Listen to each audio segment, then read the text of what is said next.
Olá, amigos do canal Nas Pegadas da História. Venho aqui mais uma vez para agradecer pelo apoio de todos ao nosso canal e também lhe pedir, se você ainda não é inscrito no nosso canal, por favor se inscreva, acione o sininho para que você receba as notificações do YouTube e também compartilhe os vídeos que aqui são postados. E se você puder contribuir com o nosso canal, clica aí logo abaixo do vídeo no Valeu e você pode contribuir da maneira que você puder. Quero lembrar ainda a todos, nós estamos divulgando aqui embaixo na descrição do vídeo ótimas dicas de livros com a história do cangaço. A maioria das histórias que são contadas aqui são tiradas destes livros, tá bom? Dá uma olhada, dá uma conferida e nos ajude a mantermos este canal. Muito obrigado a todos e continue conosco no canal Nas Pegadas da História.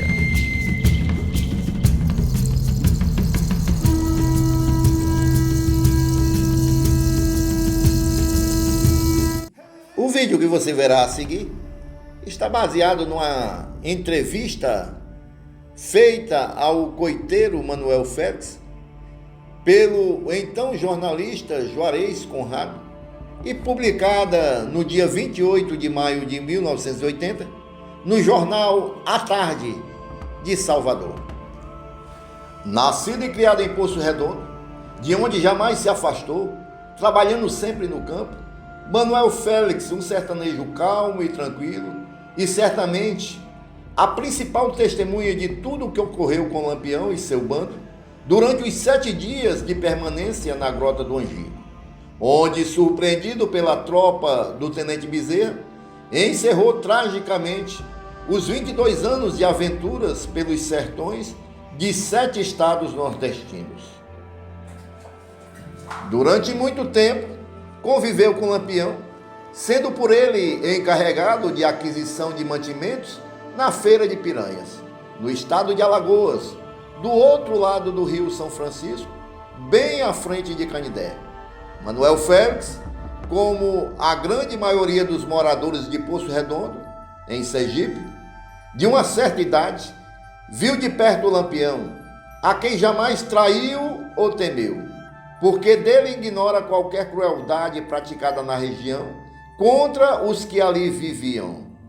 O que não acontecia, porém, com as volantes, temidas e odiadas pelas barbaridades de seus integrantes, que no afã de compensarem sua incapacidade e descobrirem o bandoleiro,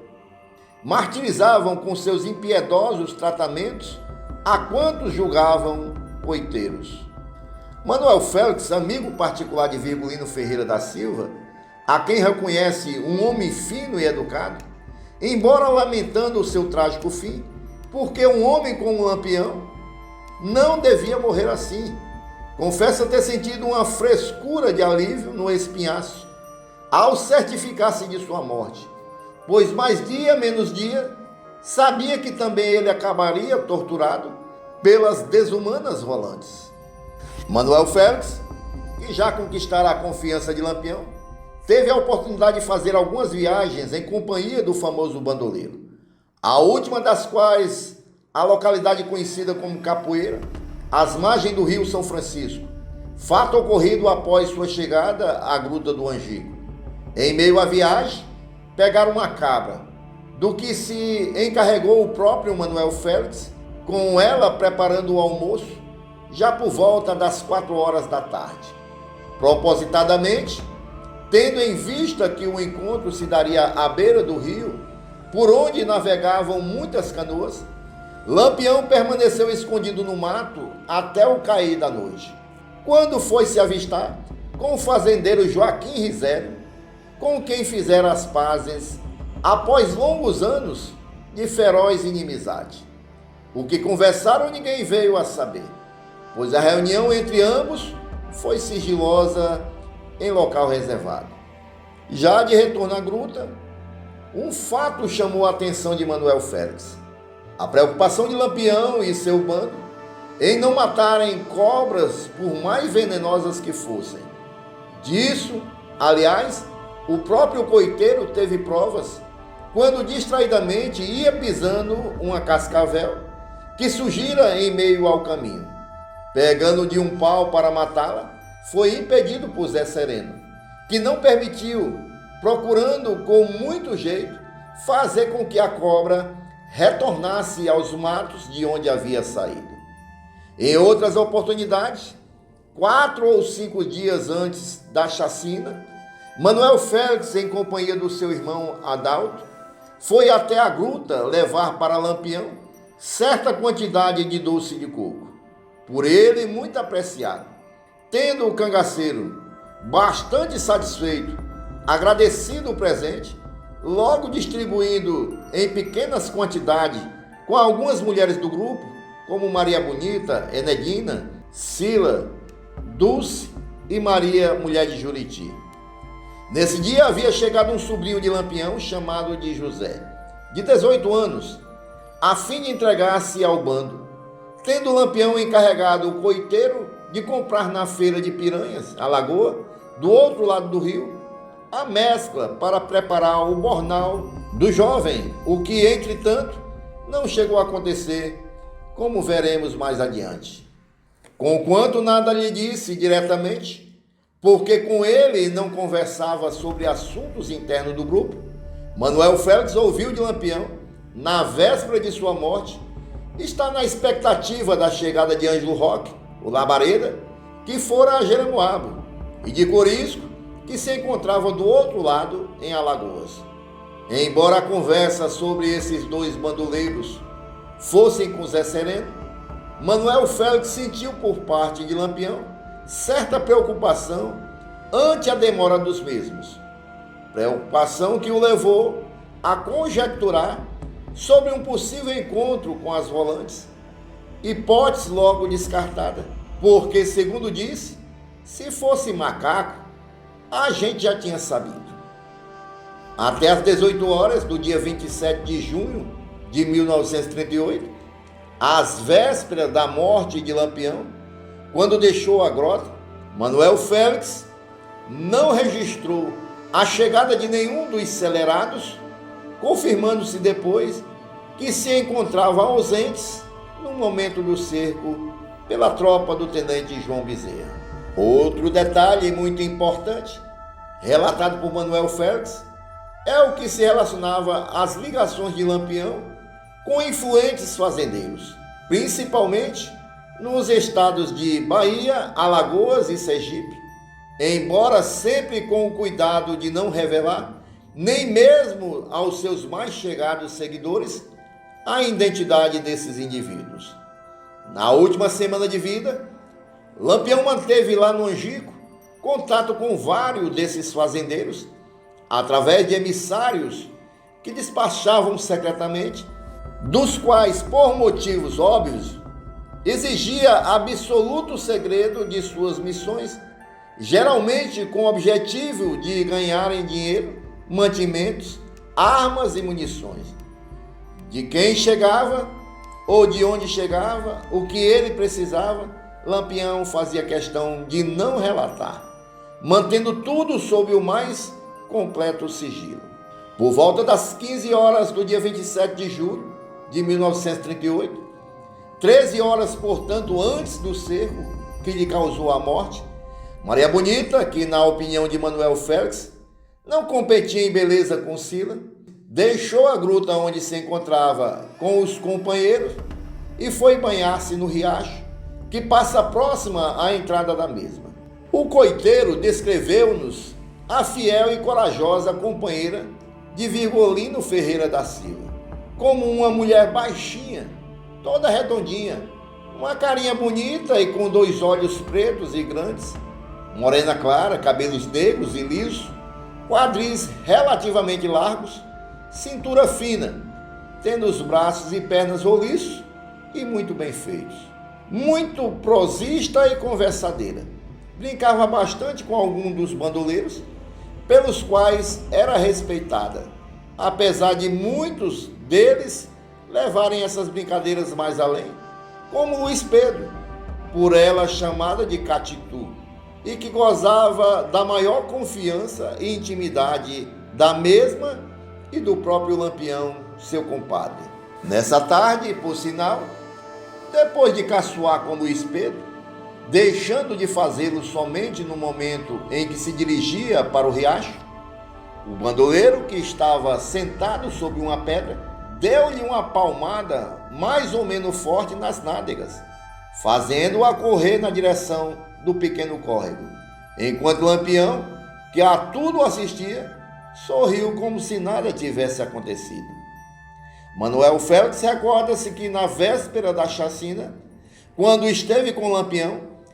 informou não lhe ter sido possível comprar na feira de Piranhas, em Alagoas,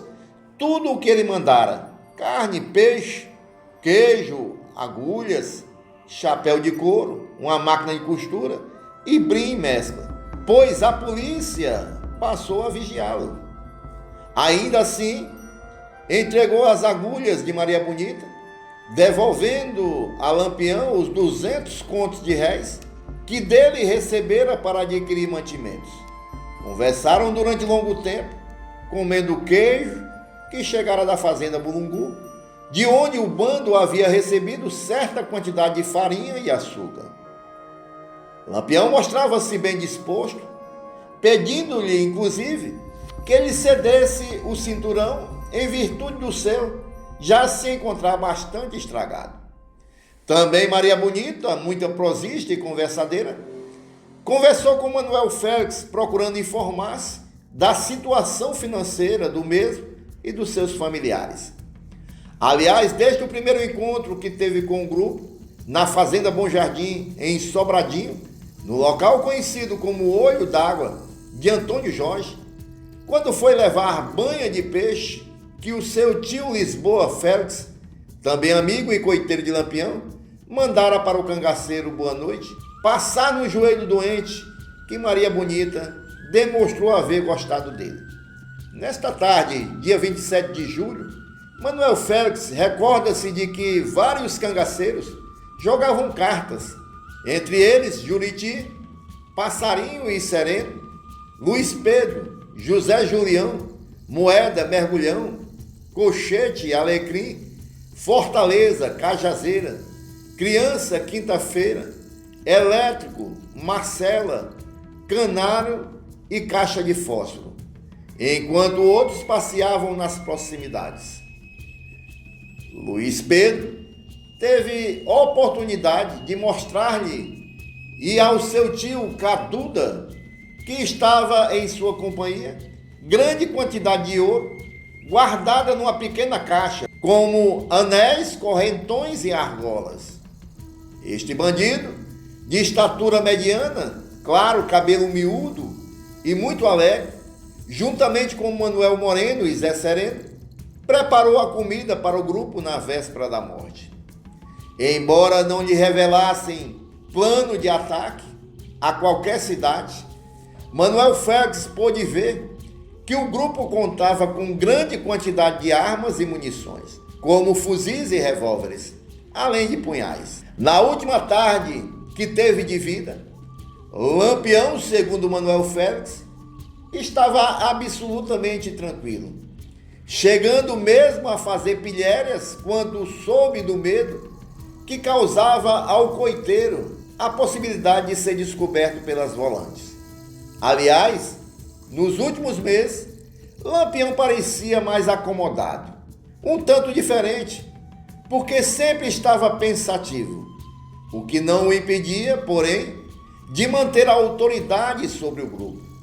inclusive com os mais temíveis dos seus integrantes, como aconteceu com Luís Pedro, quando este, querendo botar o seu cachorro para brigar com o Guarani, o de Lampião, acabou se desentendendo com o chefe, de quem levou, sem responder uma única palavra, séria repreensão. Com relação ao cachorro Guarani, ocorreu um fato interessante na segunda-feira que precedeu a chacina do Angico. Descansando com a cabeça encostada a uma pedra, Lampião cochilava, tendo ao lado seu fiel cão de guarda. Quando ele se aproximou, Zé Sereno, trazendo um bode que capturara pouco antes, vendo o animal, Guarani, latindo muito, avançou sobre ele, assustando-o, fazendo com que o bode, espantado, pulasse sobre Lampião, que, extremamente supersticioso, vendo na reação do bicho um possível mau sinal, ordenou aos gritos que Zé Sereno soltasse imediatamente esta peste,